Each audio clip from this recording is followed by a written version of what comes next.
রসটাকে আমি বের করে নিচ্ছি। সামান্য পরিমাণ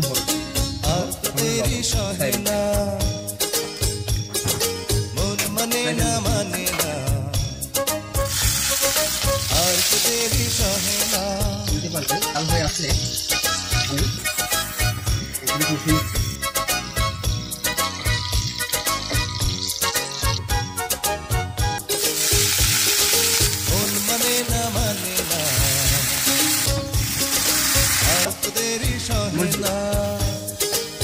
সামান্য পরিমাণ লবণ দিই।